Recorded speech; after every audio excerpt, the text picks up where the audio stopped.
Hi everyone, in this video, I'm going to show you how to make a rosemary sage hydrosol for hair care.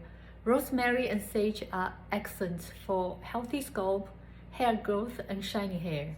Here you can see I have a sage and rosemary from my herbal garden. I grow sage and rosemary for spices to use in the dishes and also to make hydrosol.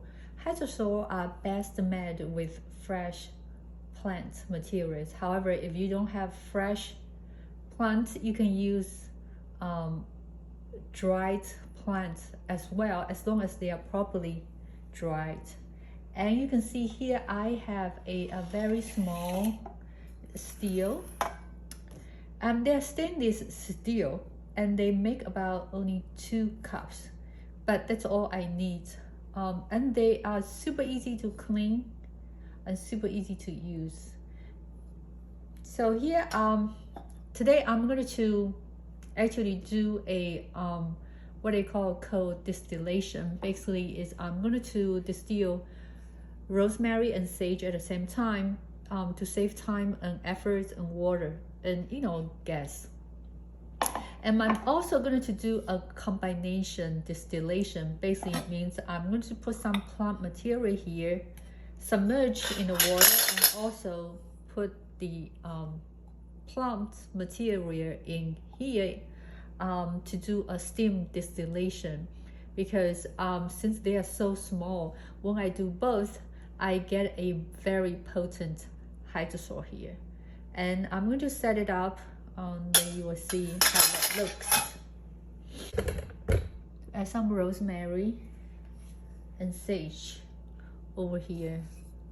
So make sure you loosely pack them, but don't be too tight, otherwise the steam cannot go through all the plants and then you won't be able to get as much extraction as you want. So I'm packing these in here loosely, and I think that's good enough. So I close it up.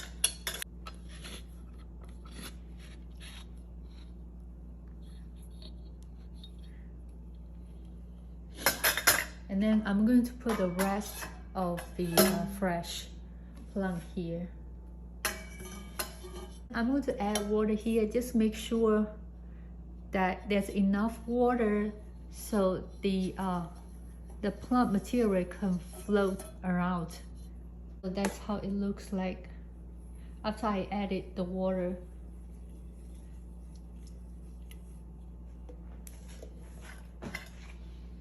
And then I'm going to set it up so you can see the steam will coming out from here, go through here and come down from here.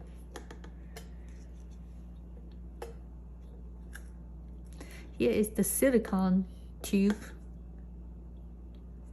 to connect to the condenser that I will show you in a little bit. So here's the condenser. Then you attach to the condenser. The hydrosol will flow from here out and you collect at the bottom.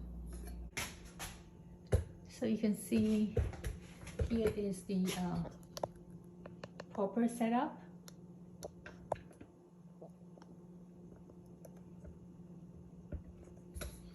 Just make sure when you turn on the heat source, make sure they're not really high because it will burn the plant material. And I'm going to add some ice to the condenser here. Since this is a very small steel, so it takes about 20 to 30 minutes to finish. You want to taste the hydrosol when it first came out to know how it tastes. Because if you run it too long, then the hydrosol will be very diluted. Of course, you can still use it, but they'll just not be as exquisite or potent as you want.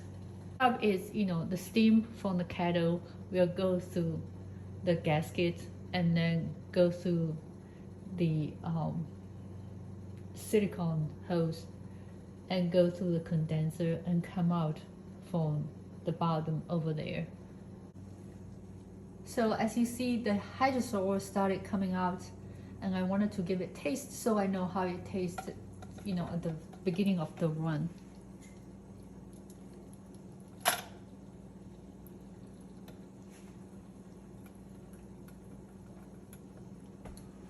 It tastes really strong. I can taste the rosemary and sage. So as you can see, I get about 1 cup. I taste it every 10 minutes. So I'll make sure that I get a good quality hydrosol. After this took about 45 minutes. As you can see, that is the spent material. It's very hot, and that's how it looked like inside the kettle. So I'm not sure if you can see it, but on the top there's a very minuscule amount of essential oils, so that's excellent. So I usually put a hydrosol in a glass spray bottle, and then after you wash your hair, it can be damp or dry, and then you spray it onto your hair and your scalp, massage it. It smells really good. It smells like rosemary and sage mixed together, and really refreshing. And that's it. Well, if you like this video, please give it a thumbs up and subscribe to my channel, and I will see you in my next video. Thank you. Or if you have any comments, put it in the comment section below, and I will sure answer them. Thank you.